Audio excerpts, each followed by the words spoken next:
Kapag sinabing Christian ka, meron kang hari, si Jesus, at meron kang sinusunod na constitution sa ating kaharian. Alright? Kaya ko po ito binabanggit mga kapatid, dahil sinasabi po ng constitution natin na kapag ikaw ay na kay Kristo, hindi pwedeng hindi ka umaalis sa luma mong buhay. Diba ba, pag pinanganak ka sa Pilipinas, mahirap ka, dapat kung pinanganak ka sa kaharian ng Diyos, nagbabago ang lahat. Maliwanag. Hello, maliwanag po ba? It's impossible. It's impossible for somebody to have an encounter with Christ and then nothing changes. Imposible po yun. Wala akong ganun. Dahil sinasabi yun ng constitution ng langit. Kaya nga po gusto ko po na pag-usapan natin ngayong hapon, ngayong umaga, yung isa pong malaking problema natin. Alam niyo kung bakit maraming mga Christian simba ng simba, hindi po sila nagbabago, hindi na pagpapala, matagal na po sila, pero ganun pa rin ang ugali, ganun pa rin ang kalagayan sa buhay. Kasi meron tayo matinding kalaban, yung lumang buhay natin. Sabihin mo nga, lumang buhay. Sino nakakaintindi na meron kang lumang buhay at yung lumang buhay mo, hindi ka na pwedeng mabuhay doon. Dahil ikaw ngayon ay na kay Kristo, meron ka ng bagong buhay. Kaya hindi na pwede yung luma at yung bago. Nakakita po ba kayo? Nasubukan nyo na ba?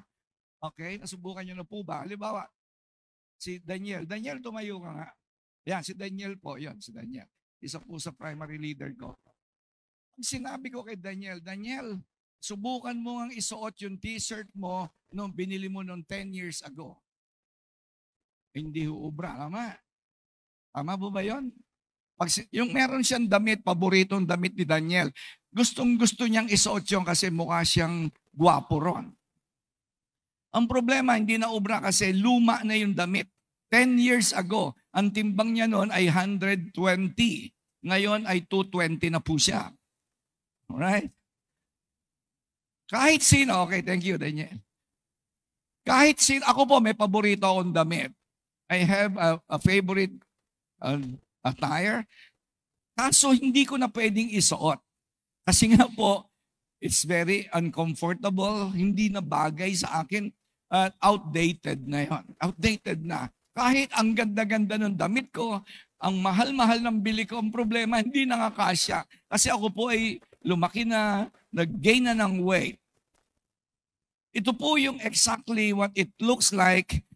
Ito yung itsura kapag sinubok mo, nadalin mo yung luma mong buhay sa kasalukuyan.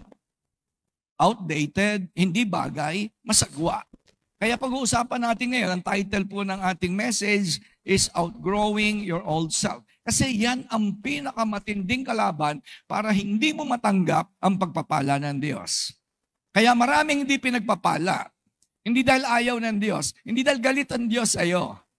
Hindi ka pinagpapala dahil mahal ka ng Diyos, no? Wala pong question about that. Kahit ano gawin mo, hindi nagbabago ang pag-ibig ng Diyos sa'yo. Hindi siya galit. Bakit hindi ka ba't di ka pinagpapala? Bakit mahirap ka pa rin hanggang ngayon? Magulo pa rin. Ang mga pangarap mo ay hindi pa rin natutupad. Kasi you are not outgrowing your old self. Parang pinipilit mong isuot yung isang t-shirt na hindi na bagay. Ang sikip-sikip na nga eh. Kahit ang ganda-ganda pa nung nakaraan mo. Kahit ang ganda ng mga nangyari sa'yo. You cannot do that. Alright? Kaya po, kailangan natin na maintindihan itong pag-uusapan po natin. Meron ng new season that God has called you. Meron pong bagong panahon. Alright? Luma na yung dating panahon. Meron ng bagong panahon. May bago. Ano sabi ng Bible? Don't dwell on the past. Right? Alam niyo yung verse na yan? Alam niyo yung sinabi ng Diyos? Umalis na kayo sa nakaraan. Dahil ako ay may ginagawa ng bago. Kaya yun ang sinasabi ko po sa inyo ngayong umaga. You have to outgrow your old self. Ngayon, ito po yung ating question. How to outgrow your old self? Kailangan makinig po kayong mabuti rito. Kasi kapag nakinig kayong mabuti, ang prayer ko po, intindihan nyo to. At tulungan tayo ng Diyos na magawa po natin yung nadidinig natin. Pwede po ba mag-pray po tayo sandali, yumuko po tayo, humingi tayo ng tulong sa Diyos. Holy Spirit, tulungan mo po ang church na ito na yung salita mo po ay malilinawan, maunawaan, hindi po sila ma-offend sa salita mo, bagkos matututo po kami at mababago po kami. Bigyan mo kami ng obedient heart. Lord, give us an obedient heart, willing and obedient heart. Na sa gayon, mangyari yung sinasabi mo sa message ngayong umaga. Thank you, Father. Thank you, Holy Spirit. In Jesus' name we pray. Amen. Palakpakan po natin ang Lord. So ready na po ba kayo? Gusto niyo bang pumasok? Do you like to really to enter into a new season of life? Hindi kalooban ng Diyos na mamuhay ka doon sa lumang panahon ng iyong buhay. Hindi gusto ng Lord na pinagkakasya mo yung kapos na kapos ka kasi nga hindi na pwede yung kapos ka ngayon dahil yon ay dati mo ng buhay. Hindi pwedeng hirap na hirap ka pa rin hanggang ngayon kasi yun ay luma mo ng buhay. We are entering and God wants us to walk into a new season of our life. And the question is how? How? Paano? Kailangan nating lumago. Kailangan nating iwan yung old self. Amen? How? Number one, ito yung how. Embrace your new season and reject the old ways. Embrace. You need to embrace your new season. God, ulitin ko po, God is doing a new thing. Forget the former things. Don't dwell on the past. Ang sabi nga po ng Bible, meron pang isang verse. Ang sabi ng Bible, draw near to God and He will draw near to you. Resist the devil and he will flee from you. Right? Sabi po ng Santiago, lumapit ka sa Diyos. Embrace. Lumapit ka sa Diyos. Yakapin mo yung kalooban niya. Embrace the season that God is doing in this season of life. And then resist the devil. Reject mo talaga yan. Ikaw gagawa niyan, hindi ang Diyos. Hindi po ang Diyos ang gagawa niyan. Ikaw. You have to embrace the new season na ginagawa ng Diyos. Hindi yung gumagawa ang Diyos ng luma. Nadinig niyo po ba ako? Hindi gumagawa ang Diyos ng luma. Lagi siyang may bago. Kahit sa buhay ko po. Kaya ako laging excited. Kaya po ako laging excited every day. Kasi alam ko, kada pagsikat ng araw, every morning, ano sabi ng Bible? Your blessings are new every morning. Palakpakan po natin ang Lord. Because you cannot enter your new season wearing your old mindset. It's simple as that. You cannot enter your new season wearing your old mindset. Nakakita ka ba ng magsasaka? Have you seen a farmer? Nagtatanim ang magsasaka sa panahon ng anihan? Walang gumagawa ng ganun. Ang magsasaka ay nagtatanim sa panahon ng taniman. Season of sowing. Kasi dadating yung season of harvest. Hindi niya pwedeng gawing baliktad yun. Dito sa Nabotas, mga tiga Nabotas po ba tayo? Meron pong season na maraming isda sa dagat. Pagdating ng amihan, December, January, or November, maybe, mahirap na po ang isda. Kasi hindi na po yun season ng pangingisda. May season lagi. Sa Amerika, may 4 seasons, di ba? May fall, winter, summer, and summer, winter, fall. Ano yung kanta? Winter, spring, summer, and fall. Ayun, sa kanta. Alright? May mga season. Hindi mo pwedeng ipilit yung luma mong season. Sabihin mo sa katabi mo, wag mo nang ipilit yung luma. Yung masama mong ugali, hindi na pwede ngayon. May ginagawa ng bago ang Diyos. Yung pagiging kuripot mo, hindi na pwede. May ginagawang bago ang Diyos. Yung katamaran mo, hindi na pwede. May bagong ginagawa ang Diyos. Yung masama mong ugali, hindi na pwede. Bagong season na. Ang sabi ng Bible sa 2 Corinthians 5:17, basahin natin. Therefore, if anyone is in Christ, hindi po sinabi ang sino mang nagsisimba sa dulos. Hindi yung sinabing ang sino mang mga Katoliko. Hindi sinasabing ang sino mang born again. Hindi yung sinasabi yon. Ang sabi, ang sino mang na kay Kristo. If anyone is in Christ. Kung ikaw at si Kristo, yun ang ibig sabihin ito. The new creation has come.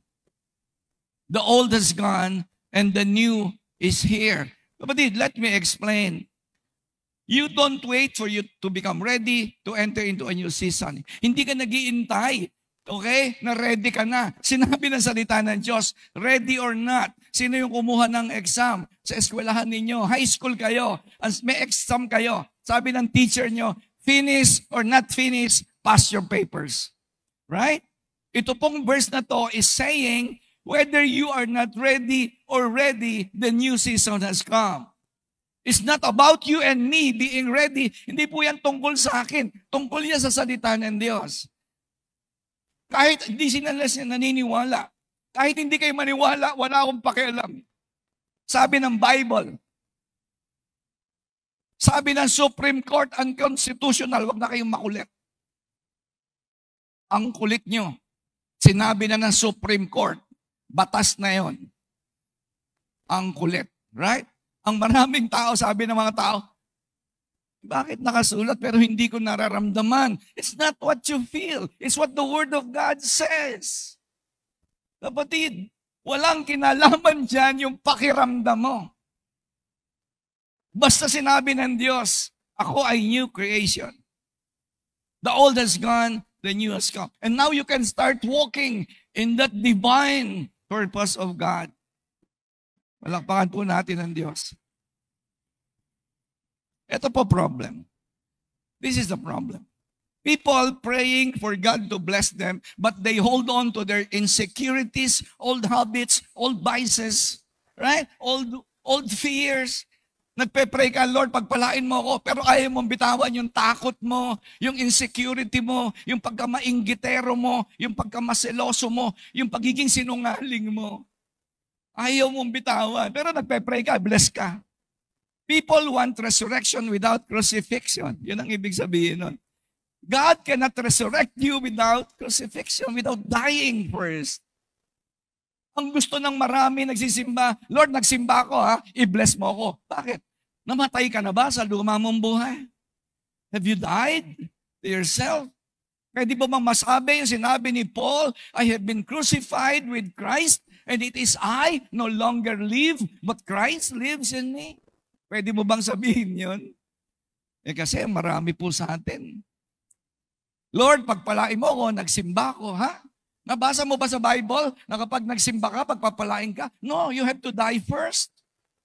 You have to let go of your old habits. Iwanan mo na yung paninigarilyo, pag-inom, pagmumura, pagsisinungaling, paninira ng kapwa, pagsuway sa Diyos. Nagbabasa ka Bible, nagsisimba ka, hindi ka naman sumusunod. Hindi pwede yun. Pwede yun. You need to die on your old life. Andiyan pa po ba kayo? Embrace. You have to embrace your new season. Forget the former things. Ang maganda po sa Diyos, kahit ikaw pa pinakapalpak sa lahat ng tao kahapon, but you decide today. Yun ang maganda sa Diyos eh. Ako po, 20 years akong lasenggo. Tama? Alam niyo naman yan. Hindi ko pinagmamalakihan. Nakakahiya po ako. Ako'y addict sa pornography, addict ako sa sex. Addict ako sa sigarilyo, addict ako sa sugat. But I surrendered my life. Dahil nabasa ko yung verse, if anyone is in Christ, I now a new creation. Kahit hindi ko nararamdaman, wala akong pera. Sabi ko, mahirap ako, pero wala akong pakialam, sabi ng Diyos. Basta sinabi ko, yan yun, sinabi ko na yan. At alam nyo, yung verse na yan, nangyari sa akin. At nangyayari yan sa maraming tao na sumusunod sa Diyos. The problem is people want promotion without preparation. You want promotion, pero you don't read your Bible. Sorry. Kapatid, sorry, kahit magsimba ka pa linggo-linggo, if you don't read your Bible, then obey what you read. Sorry po. Pray ka ng pray. Wala ka namang ginagawa, hindi ka naman sumusunod sa sinasabi ng Diyos. Right? Nagpe-prepare ka, kaya ka nga nagsisimba every Sunday. Ano sabi ng Bible? Consecrate yourselves for tomorrow. Right? Tama? Linisin nyo ang buhay ninyo kailan? Ngayon. Bakit? Dahil bukas. Preparation for tomorrow. Dahil bukas may gagawin ng Diyos. Kaya lang, are you preparing today? Is your life about preparation? Alam po ninyo, ang promotion, bunga ng preparation yan. Did you know that? That promotion is the result of preparation. Ang blessing ng Diyos ay bunga ng preparation. Gusto kong i-bless ako bukas. Ngayong araw to, maghahanda ako. Gusto kong i-bless ako sa Tuesday. Bukas, Monday, magpe-prepare na ako. Susunod na ako sa Diyos. Babasa ako Bible, magpe-pray ako. Kasi gusto ko sa Martes, pagpalain ako. Kaya Lunes pa lang, nakahanda na ako. Gusto ko pagpalain ako ng Miyerkules, Martes pa lang. They want promotion without preparation. Alam po ninyo, ang transformation po, from being an old, going to the new, you need to shed something. You need to shed. May aalisin ka talaga. Hindi pwedeng walang aalisin. Tell your neighbor, para may bagong dumating, may aalisin. Sige, sabihin mo sa katabi mo. For you to receive something from God, you have to let go. Ang tawag doon, shedding. Nagsished. Bigyan ko kayo picture. Tingnan niyo yung ahas. Yan. Alam niyo ba yung ahas, there will come a point in his life, manghihina na siya. Bakit? Kasi yung kanyang lumang balat, kailangan na niyang tanggalin niya. Kaya yung ahas, di na siya nakakagalaw. Hindi na siya nakakagalaw. Alright? Hindi na siya makakakain. Bakit? Kasi yung luma niyang balat, kailangan alisin yon. Isa pa. Alam niyo ba yung agila? Yung agila, para makapunta siya sa maturity, magpapalit siya ng balahibo. Tatanggal yung tuka niya, malalaglag yun eh. So mga 3 months yun. Painful yun. Masakit yun. Hindi niya gusto yun, but it's necessary. Hindi gusto ng agila na siya ay masaktan, na siya ay hindi kumain, but it's necessary. Kailangan matanggal ang lahat, 100%. Pati tuka niya. Yung tuka niya, nalalaglag po yan. At alam niyo po ba yon? Grabe ang pain. Ang sakit nun. Kaya 3 buwan siya, mangangayayat po siya. Mangangayayat kasi hindi ka makakakain. Kaya nga sa fasting, ganun ang picture, di ba? Ganun ang picture sa fasting. Ginugutom mo yung luma mong desires at binubusog mo yung espiritu ng Diyos. Whenever you stop eating and dwelling into pleasures, walang tigil na katakawan, tama. Yung ahas is the same. At wala hong pagkakaiba po yan sa atin. Alright? Kailangan dumaan ka sa shedding. Kailangan kang tumahimik at dadaan ka sa sacrifices, painful. Because transformation is not easy. It's not, it's not comfortable. Right? Hindi po comfortable yung nagsished ka. Hindi comfortable, iniiwan mo na yung mga barkada mo. Magsished ka ng mga barkada mo na umiinom, naninigarilyo, nagpo-pornography. Aalisin mo sa buhay mo yan. And it's painful. Aalis ka sa mga barkada mo. Alam niyo problema niyo, mga kapatid? Alam niyo problema mo? Yung barkada mo. Hindi mo sila matanggal sa buhay mo. Kasi di ba pag tinanggal mo yan, painful yan. Kaso nga, tagal niyo na magkaibigan eh. Sabi mo sa katabi mo, mabuti pa yung ahas. Kahit anong sakit, dadaanan niya. Mabuti pa yung agila. Kaya sabi ng mga tao, Lord, alam niyo minsan, there was a time that it seems nothing is happening in my life. Alam niyo ba yun?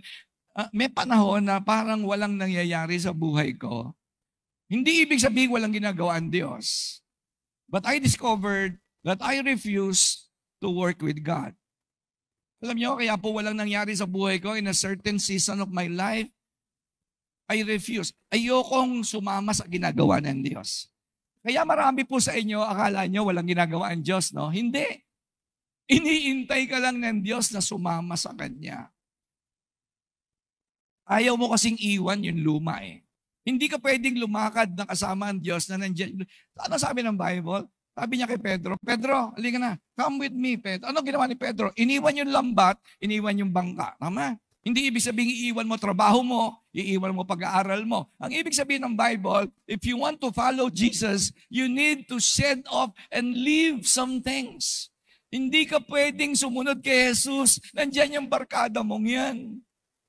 Nandiyan yung bisyo mo, nandiyan yung addiction mo, nandiyan yung habits mo, nandiyan yung time wasting mo, nandiyan yung katamaran mo. You're spiritually lazy. Ang sipag mo mag-aral, ang sipag mo magtrabaho, but spiritually, you are lazy. Ang tamad mo magbasa ng Bible, ang tamad mo mag-pray, ang tamad mo magsimba, ang tamad mo mag-training, ang tamad mo makipag-fellowship. So kailangan mong iwan yung katamaran.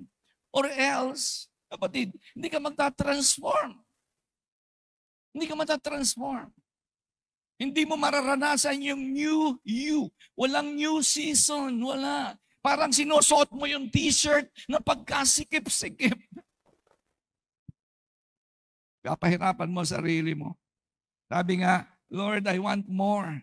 Sabi ng iba, Lord, give me more. Yes, gusto ng Lord, bigyan ka ng more. But you don't need more. You need to become more. Yung more, walang problema sa Diyos yan. Unlimited supply. Sabi ng Lord, you want me to give you more? Then start becoming more. More prayerful, more obedient, more spiritual, more hunger for God, more discipline. Yun ang ibig sabihin yan, kapatid. Kung talagang ikaw ay gusto mo nang magkatotoo yung 2 Corinthians 5:17. Kung gusto mo magkatotoo sa iyo. Alam nyo, God will never, this is something that I learned. Alright? Listen. God will never pour out fresh oil into old vessels. Hindi, basahin nyo Bible nyo. Basahin nyo Bible nyo. Hindi nagbubuhos ang Diyos ng bagong langis sa lumang ikaw. Kaya yung byuda, sabi ng Lord, sabi ng propeta, maghanap ka ng mga lalagyan. Hanggang may lalagyan, buhos ng buhos ang Diyos ng langis doon sa balo. Hanggang may bagong lalagyan. Nung wala ng bagong lalagyan, tumigil na ang Diyos. Tumigil na. Alam niyo kapatid, kailangan mong tumingin sa salamin minsan. Kailangan mong tumingin sa salamin at sabihin mo, I have to become more. I have to become a better version of myself. Kailangan tumigil na ako sa katikasan ng ulo ko. Kailangan tumigil na ako sa pagbabarkada sa mga walang kwentang tao. Kailangan tumigil na ako sa pagmumura, sa pagsisinungaling. Kailangan tumingin ka sa salamin. Kailangan ko tumigil sa pornography. Kailangan ko tumigil sa kabastusan. Yes, one time you need to face the mirror. Because alam mo gusto kang pagpalain ng Diyos. Pero ang turo ng Bible, hindi siya nagbubuhos ng bagong anointing of blessing pag ikaw ay luma. Pinipilit mong mabuhay sa lumang buhay. Sabi ng Mark chapter 14 verse 3, while he was in Bethany, reclining at the table in the home of Simon the leper, a woman came with an alabaster jar of very expensive perfume made of pure nard. She broke the jar. Kailangan ma-break ka para mailabas mo yung lumang ikaw. There's a breaking. Hindi pwedeng mapalapit ka sa Diyos without breaking. Nakikinig ka ng Diyos, wa-effect sa'yo. Nakikinig ka sa salita ng Diyos, wa-effect. Right? Hindi ka na-humble. Wala lang. Simba ka lang ng simba. Nagpe-pray ka, walang kabuhay-buhay ang prayer mo. Walang connection sa langit. Sabi ng Bible, para lumabas yung amoy, yung quality ng perfume, kailangan mabasag yung lalagyan. Hindi po pwede. Okay? Na walang breaking. Something has to be released. When there's a breaking, there's a releasing. Kaya nga sabi ng Bible, the Lord will not despise those whose spirits are broken. Nabasa niyo po ba yun? Hindi po tinatanggihan ng Diyos yung mga broken. Yun talagang, alam mo, nagpapatira pa ka sa harap ng Diyos at sinasabi mo, Lord, ikaw lang talaga pag-asa ko. Naintindihan po ba natin? Nandiyan pa po ba kayo? The problem with many of us, we are emotionally attached. Alam niyo, problema sa marami nagsisimba every Sunday. Ikaw ay emotionally attached sa nakaraan mo. Kasi familiar ka dyan. Sarap, di ba? Masarap mag-pornography. Attached ka dyan. Masarap sumama sa mga barkada mong naninigarilyo, umiinom, nagmumura, nagpo-pornog. Ang sarap nila kasama. Ang sasaya nila, right? So, emotionally attached ka na doon. Kasi dito sa Dulos, puro Bible pinag-uusapan.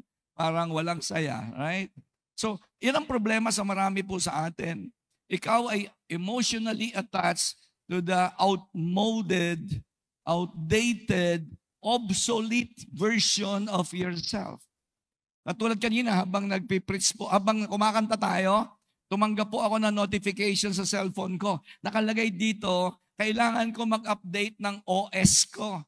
Ibig sabihin, yung dati kong operating system, malabo na, hindi ko na magagamit itong cellphone ko. So wala akong magagawa. Kailangan kong sumunod sa gumawa ng cellphone.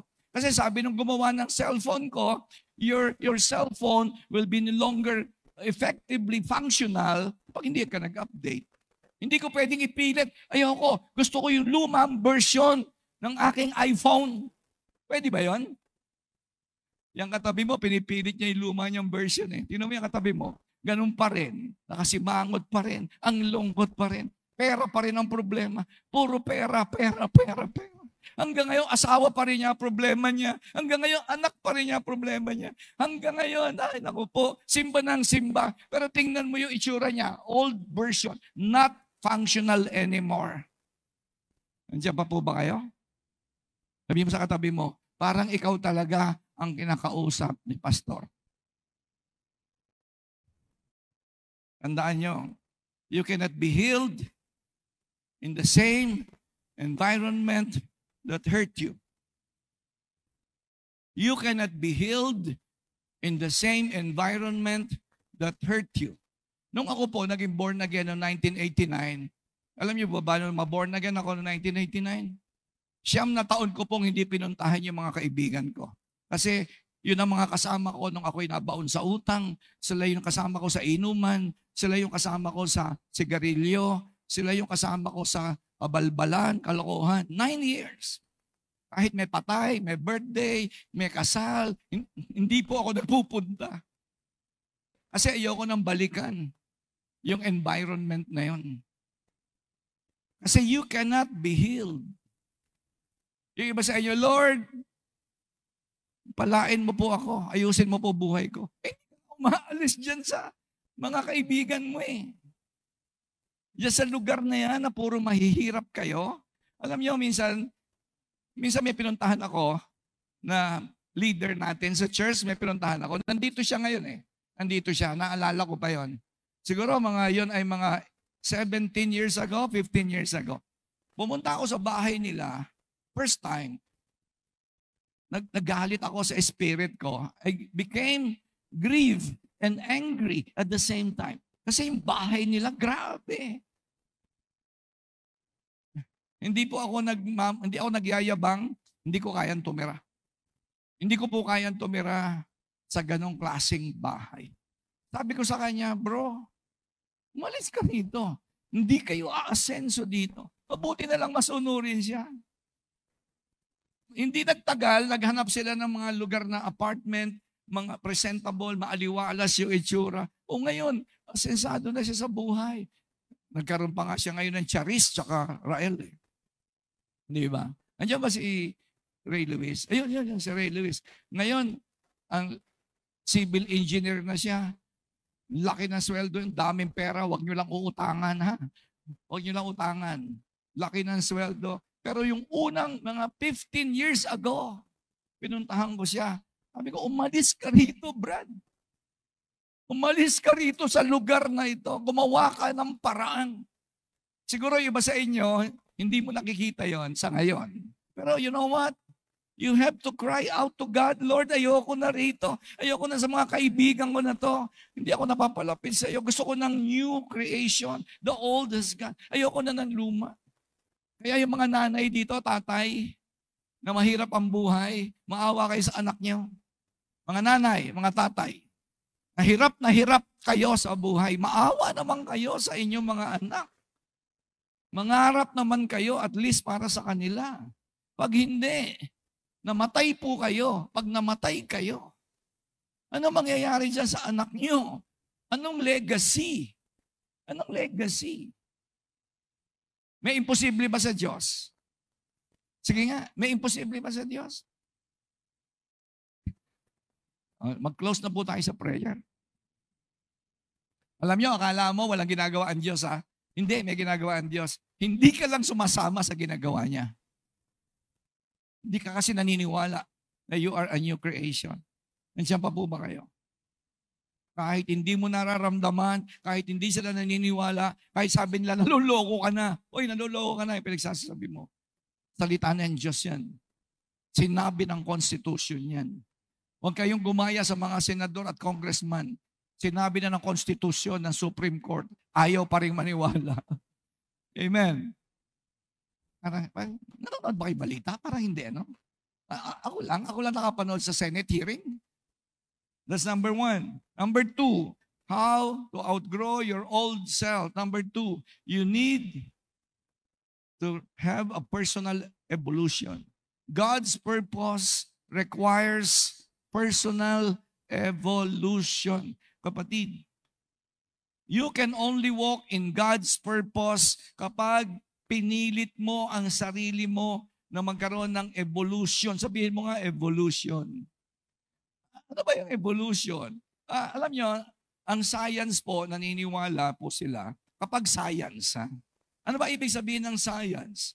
You can experiment, you can observe, you can repeat. Alright? Nakikita mo yun science. Halimbawa, magpakulo ka ng tubig sa isang kalan, makita mo yung tubig na uubo. Science po yun. Na-observe, paulit-ulitin mo, the same effect, the same result. Yun ang science. Ngayon, ang problema sa science, sabi nila, ang tao raw ay nanggaling sa tiyonggo. Ewan ko, kung yung katabi mo ay naniniwala. Sabi mo sa katabi mo, hindi ka naman mukhang tiyonggo. Mukhang matching ka lang. Ang problema nila, wala silang ebidensya, may missing link. Tama? Kasi hindi nga repeatable, hindi observable. Kasi kapag sinabing science, kailangan nakikita ng mata mo. Kailangan na uulit-ulit mo. Yun pa yung result. That's science, right? So halimbawa, si Pastor Rudy, kung pwede lang, 1989, ako po ay mahirap. Kung may picture lang, ma-observe mo yan Kami po ng misis ko, 37 years na kami magkasama. 36 going to 37. So nakita ni Angie, sino ako 1989? Ako po'y sugarol, ako po'y babaero, ako po'y manginginom. Nakita ng misis ko yon, 1989.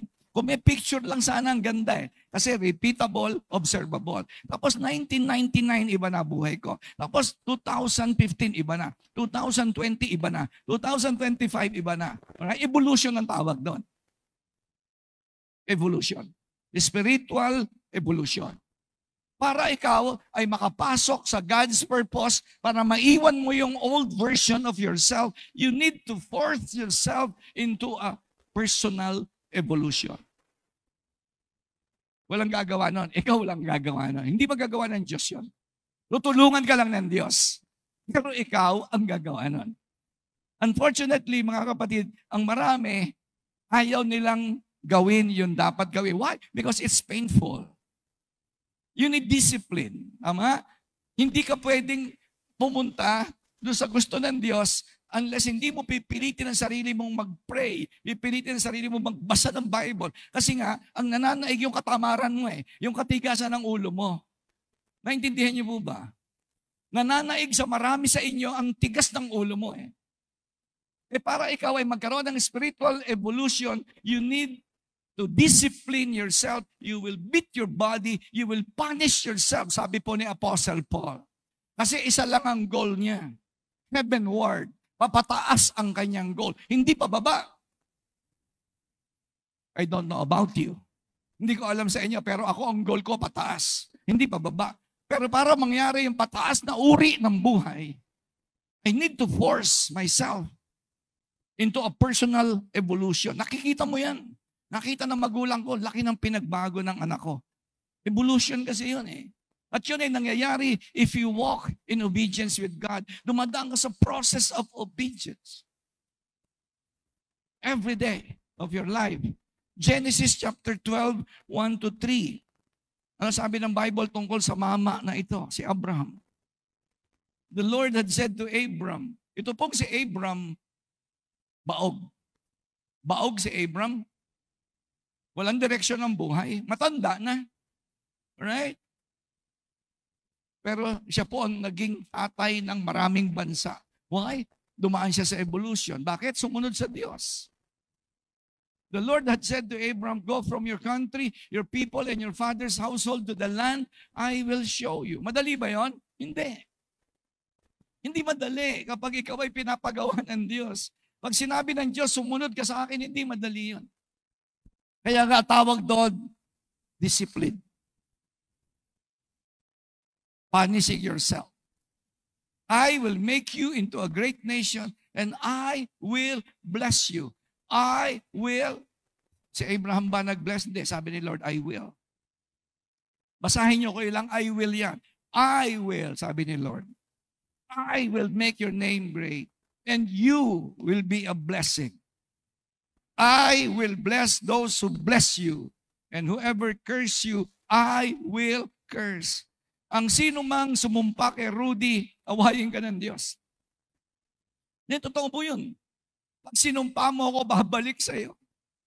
Ang tawag doon, return to sender. Sabi ng Diyos Bakit? Kasi po ako po ay umasok sa evolution. Sabi ng Lord, Rudy, umalis ka na sa lumang buhay. Yes, Lord, sunod ako sa iyo. Rudy, gawin mo to. Yes, Lord. Rudy, ito gawin mo. Yes, Lord. Magbasa ka ng Bible. Yes, Lord. Magpray ka. Yes, Lord. Huwag kang titigil magsimba. Yes, Lord. Kaya sabi ng Panginoon, I will bless you. At kung sino man ang gumawa ng masama sa iyo, ako ang makakalaban nila. Amen. Ang sarap nung ikaw ay dumadaan sa evolution. Amen. The Bible is very clear. No one, listen, the Bible is very clear. No one who surrenders his life to God will stay the same. You will never be the same. It's very, very clear. Napakalinaw ng Bible. Walang sino man na sumunod sa Diyos na hindi nagbago ang buhay. Palakpakan po natin ang Panginoon. Ano nangyari kay Abraham? Nag-evolve po siya. His name changed. His direction changed. His mindset changed. And even he changed in his faith. A man who doesn't believe first, now he start believing in things that are not sin. Wala siyang pangarap pero naging ama siya ng pananampalataya. Naniniwala sa isang bagay na hindi nakikita. Ano tawag doon? Evolution yun. Evolution yun. Dati hindi ako naniniwala sa Bible. Nag-evolve ang buhay ko. Ang Bible na ang number 1 na libro sa aking buhay. Dati hindi ako naniniwala sa panalangin. Ngayon hindi ako mabubuhay ng walang panalangin. Ano tawag doon? Evolution ang tawag doon. Dati nagsisimba ako paminsan-minsan. Pero ngayon hindi na ako pwedeng mawala sa simbahan ng Sunday. Gusto ko pag linggo nasa bahay ako ng Diyos. Ano tawag doon? Evolution yun. Dati ang pera ko sa akin lang, para sa sugal, para sa damit, para sa pagkain ng pera ko. Pero ngayon, para sa Diyos ang pera ko. Wala akong pera. Pera ng Diyos, pinahawakan lang sa akin. Ano tawag doon? Evolution yun. Sabi mo nga sa katabi mo, mag-evolve ka na. Huwag ka lang magmumukhang tiyonggo. Naintindihan? Nandiyan pa po ba kayo? Kahit si Saul, alright? Si Pablo ay naging Pablo. Kilala niyo si Saul, naging Apostol Pablo, the author of 13 books in the New Testament. Kalahati ng New Testament siya ang sumulat, pero napakasama niyang tao. Ano nangyari? Na-encounter niya si Jesus. Ano ngayon kung na-encounter? Alam niyo ba kung ano nangyari sa encounter? Kapag na-encounter mo si Jesus, doon mo mararanasan ang total surrender. At kapag meron kang total surrender, doon pinapanganak ang purpose. Kasi ang purpose, hindi po yan aksidenteng natitisod sa kalsada. Hindi po ka magkakaroon ng purpose kahit magsimba ka. Ang dami ko nakikita, simba ng simba, walang direksyon ng buhay. Right? Ang dami ko pong kilala. Simba ng simba, mababait naman. Pero tingnan mo, walang direksyon ng buhay. Kasi po, ang purpose, nagbibigay ng direksyon yan. At saan nanggagaling ang purpose? Sa total surrender, nanganganak yan ng purpose. Si Pablo, na-encounter si Jesus. Sabi niya, Lord, bahala ka na sa buhay ko. Ano nangyari kay Pablo? Nagkaroon ng purpose ang buhay. Nagsulat ng 13 lang naman na libro sa Bible. Grabe. Nagsulat ng 13 libro sa Bible. Ano tawag doon? Purpose. Handa nang mamatay kay Kristo Jesus. Ano tawag doon? Purpose. Siya yung nagsulat na, I have been crucified with Christ. I am no longer alive, but Jesus lives in me. Ano tawag doon? Purpose. Pupugutan siya ng ulo. The next day, sabi pa niya, galak kayo sa Panginoon. Ano tawag doon? Ba't hindi takot na mapugutan ng ulo? Ano tawag doon? Purpose. Pero kita nyo kayo, marami sa inyo, simba ng simba, lulungkot. Simba ng simba, walang pera. Simba ng simba, laging magagalitin. Simba ng simba, laging takot. Simba ng simba, ang gulo-gulo ng buhay. Kasi nga walang purpose. Kasi ang purpose ay galing sa total surrender. Total surrender, kapatid. Pag hindi ka nag-surrender sa Diyos 100%, hindi ipapanganak ang purpose. Hindi ka mag-evolve. Sino ba naman, loko ba naman ako? Ano ba tawag nyo kay Pastor? Sira talaga ulo ko eh. Alam nyo bakit sira ulo ko? Hindi mo ako mapag-a-absent sa church. Hindi mo ako mapag-a-absent. Bakit? Sinurrender ko na buhay ko sa Panginoon. Bakit ang marami, linggo, hindi nagsisimba, magsimba once a month? Hindi kasi total nga ang surrender. Siguro 30%. 30%. Bakit marami sa inyo, takot na takot kayong mag-tithes?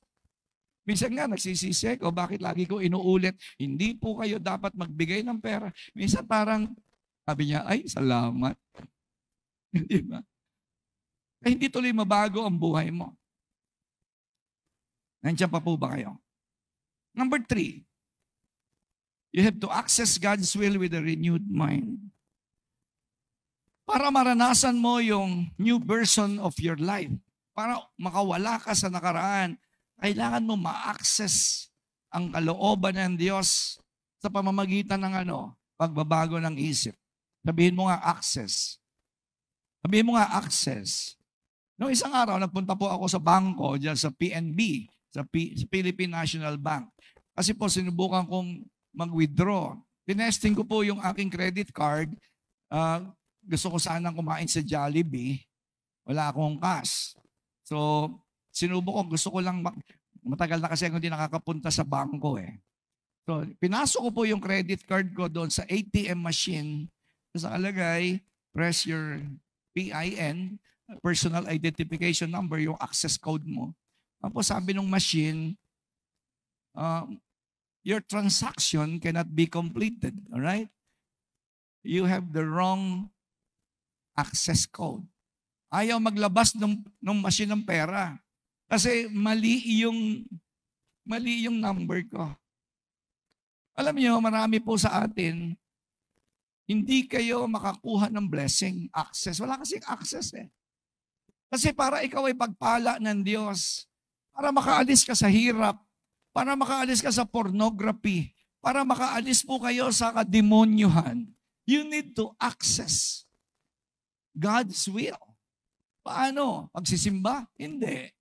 Pagbabago ng isip. Ano ba nauna? Magkapera o magbago isip? Siyempre, pagbabago ng isip. Ano ba nauna? Nakagraduate ng college o nagbago ng isip? Bago ng isip. Kasi sabi niya, magiging engineer ako.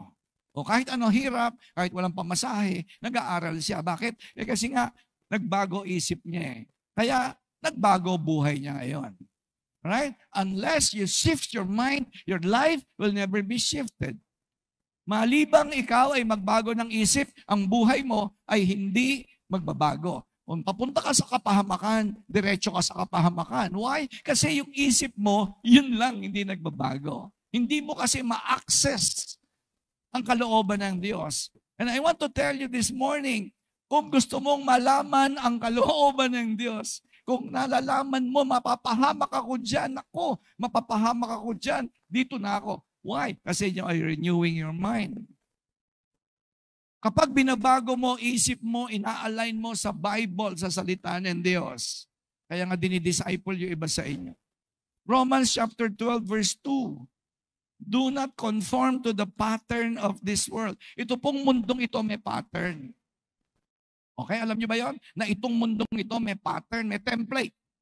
May template po ang mundong ito. Alam na natin ang template ng mundong ito. Mag-aaral, magkatrabaho, magpupuyat, kikita ng pera, mag-aasawa, magkakaanak, magre-retire, mag-iipon ng konting savings, tatanda, magkakasakit, mamamatay. Yan po ang template. Or, hello? Yan ang template ng mundo.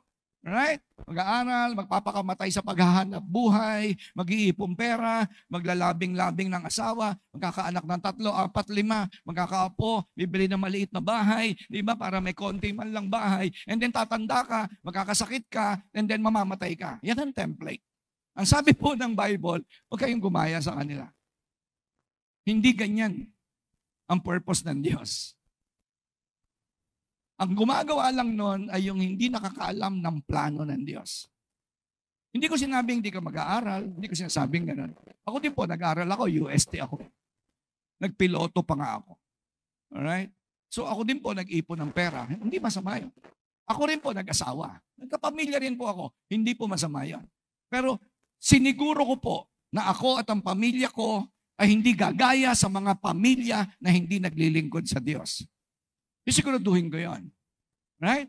Kasi ang karamihan ng pamilya sa buong mundo, hindi nagsiserve sa Diyos. Yun ang template. Ang ginagawa ng mga tatay, kayod, hanap buhay, aral, tatanda, mamamatay. Yun ang template. Ang sabi po ng Bible, may ibang plano ang Diyos na mas maganda kaysa sa diyan. Kaya lang, you will be able to test and approve what God's will is kung magre-renew ka ng isip at matatransform ka. You cannot access the will of God with an unchanged mind.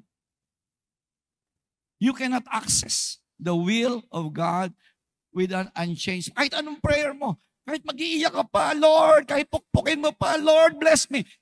It won't do. Hindi talaga. Gusto mo, dito ka pa sa simbahan tumira. If you like, tumira ka sa simbahan, hindi mangyayari ang plano ng Diyos. Wala. Magbasa ka ng Bible. Sige, it will never change. Kasi ang nagbabago lang po ng buhay ay yung mga nagbabago ng isip. Bakit? Kasi sabi ng Diyos. Kasi sinabi ng Diyos. Pag nakinig kayo sa sinabi ng asawa mo, mapapahama ka. Pag sinabi ng kapatid mo, mapapahama ka. Pag sinabi ng teacher mo, mapapahama ka. Pag sinabi ni mayor, mapapahama ka. Pero pag sinabi ng Diyos, makakapasok ka sa blessing ng Diyos.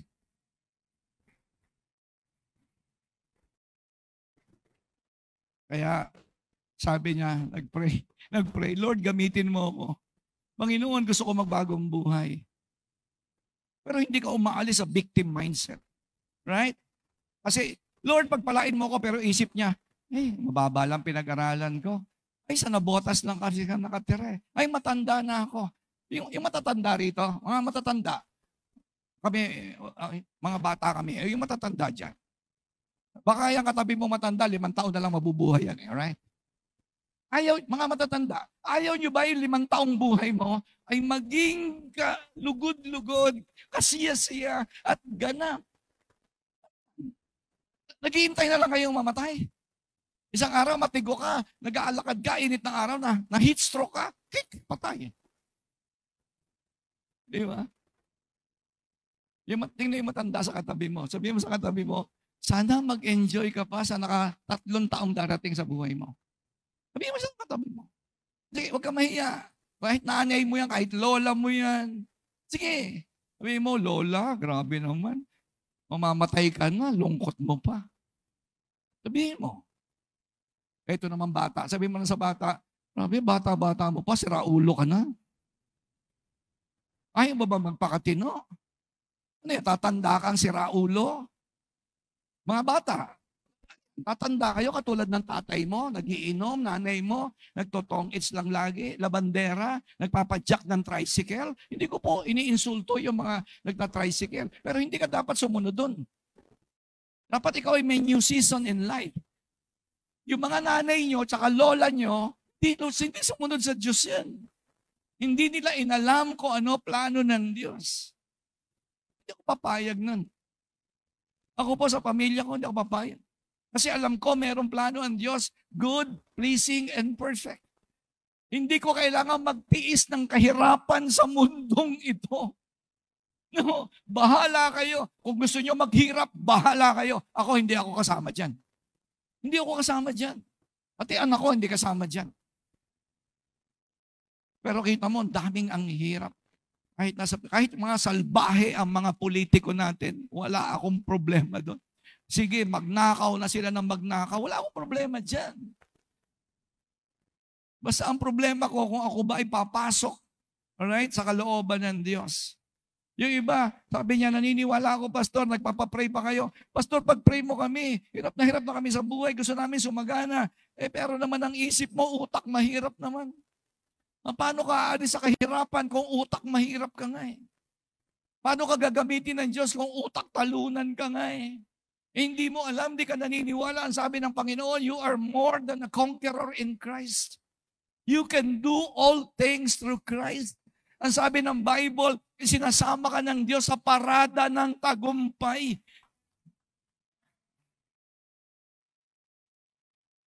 Imposibleng mabigo ang sumasama kay Jesus. Imposible. Isasama ka sa parada ng tagumpay. Imposible.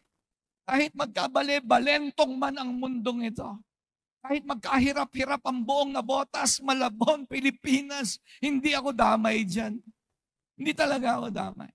Kasi meron akong access. Kaya kong pumasok sa pagpapala ng Diyos. The truth is this, you cannot step into God's best with yesterday's mentality. This is the truth. That you cannot step into God's best with yesterday's mentality. Sabi nila, ay, huli na ang lahat kasi matanda na ako. Ay, grabe yung kaisipan yun. Biro mo, yung matatanda, pumapayag sila na wala na silang pag-asa. Bakit? Familiar na sila dun eh. Di ba? Hindi sila naniniwala na mayroong bagong buhay na nakatakda sa lahat ng nakay Kristo Jesus. Lahat ng nakay Kristo Jesus, lahat ng luma, wala na. Ikaw ay bago na. Kaya kailangan mo humakbang sa God's best with today's mentality, not yesterday's mentality. Hindi ka naglilingkod sa Diyos dati? Umalis ka dyan. Hindi ka naglilingkod sa Diyos. Kaya yung mentality mo, okay lang magsimba-simba. Babaw niyan. Simba-simba ka lang, ang babaw. Kaya nga, sabi ng Panginoon, sabi ng mga nagpe-pray, Lord, bring me to a higher level of life. Pero hindi ka madadala ng Diyos sa mas mataas na uri ng buhay unless payagan mo ang Diyos na daling ka sa mas malalim na paglilingkod. Deeper trust, deeper obedience, deeper surrender.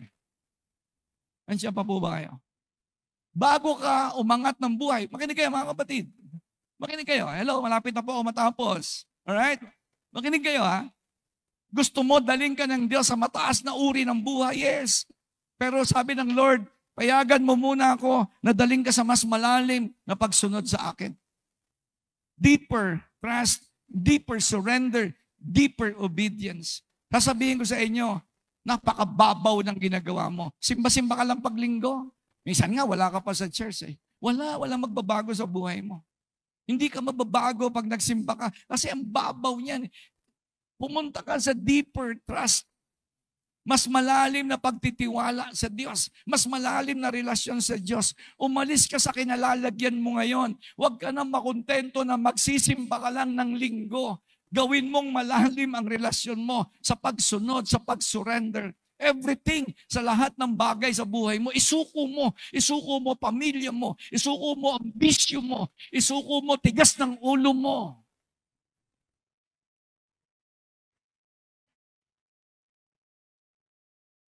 Kasi ang platform na hinihingi mo eh.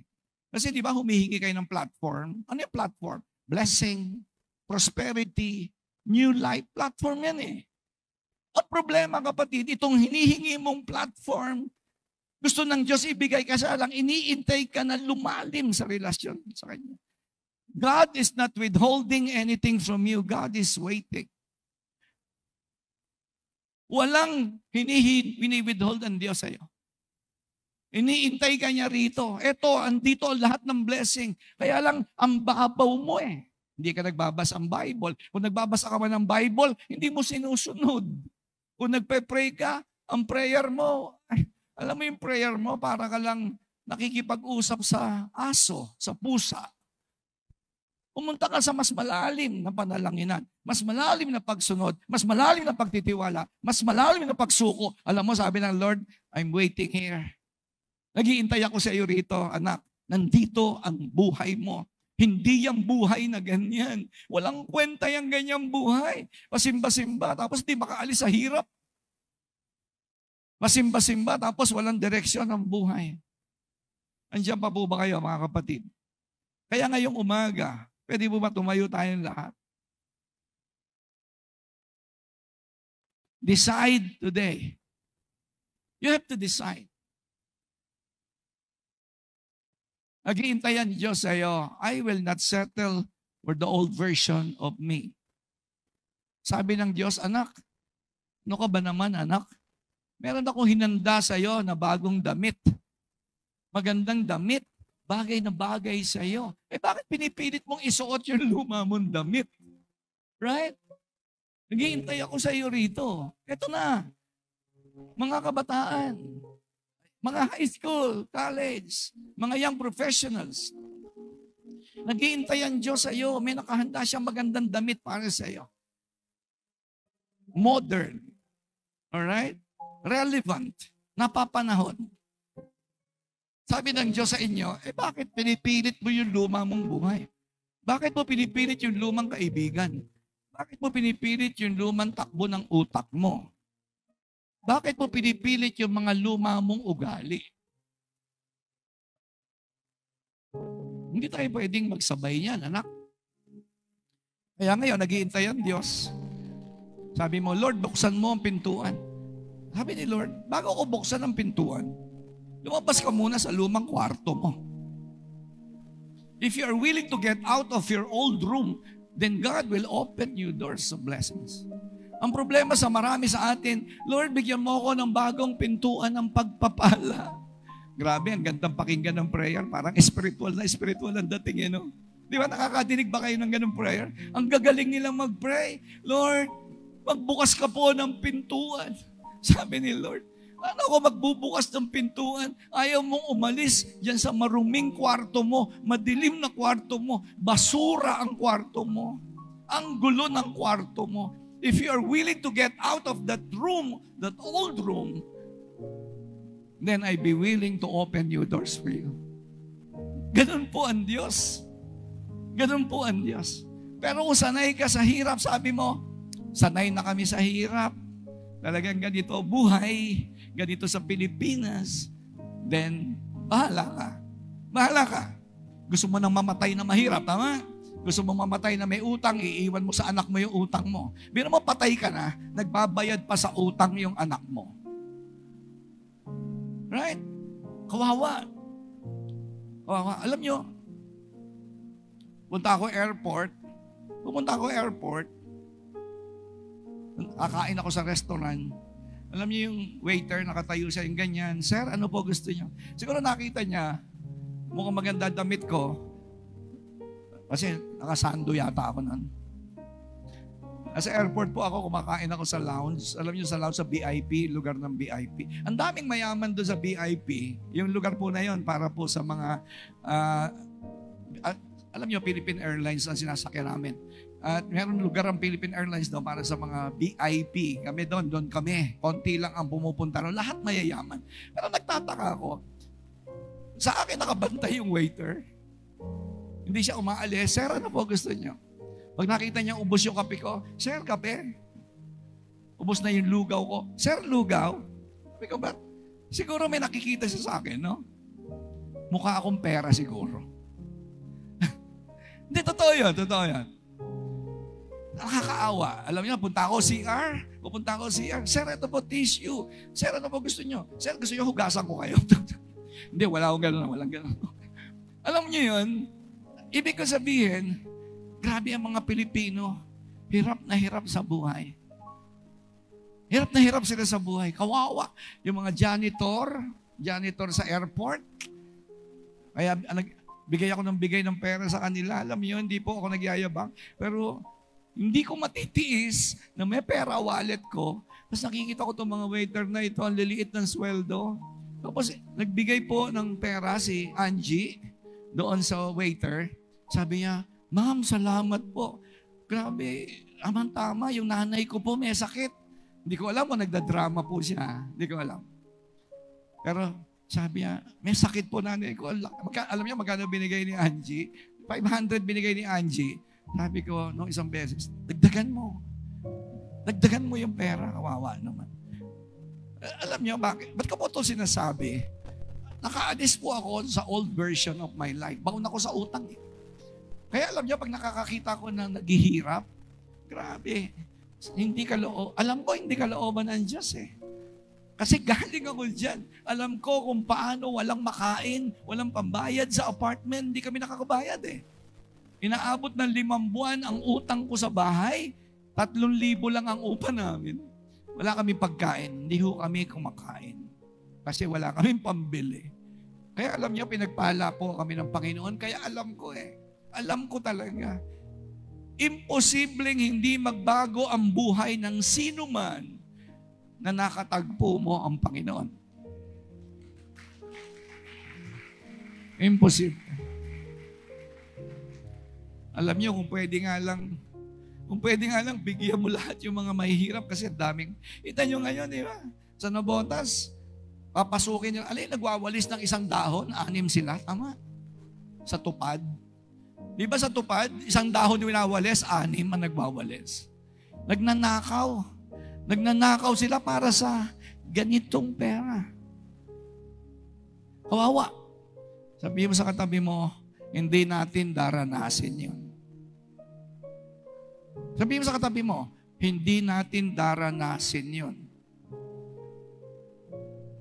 Yung dinanas ng tatay mo, nagkahirap-hirap, hindi mo dadanasin yun. Yung dinanas ng lola mo, nagkahirap-hirap, hindi mo dadanasin yan. Hindi. Huwag kang pumayag.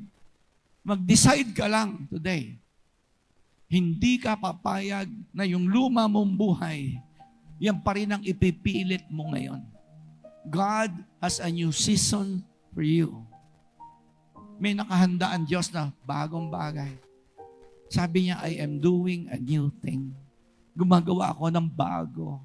Pumunta ka ron. Huwag kang mag-stay dyan. Amen? Amen po ba? Pwede po ba sa kanilalagyan yung taas niyo ang kamay niyo?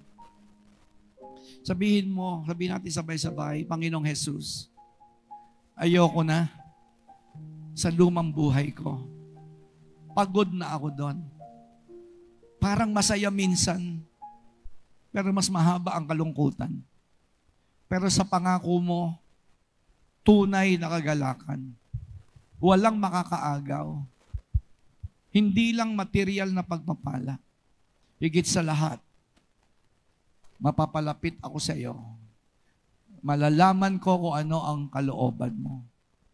At ang aking magiging anak, aking magiging apo, ay hindi madadamay sa kahirapan, sa kaguluhan ng mundong ito. Lahat ng sakit na sinasabi ng mga doktor, hindi dadapo sa amin ito.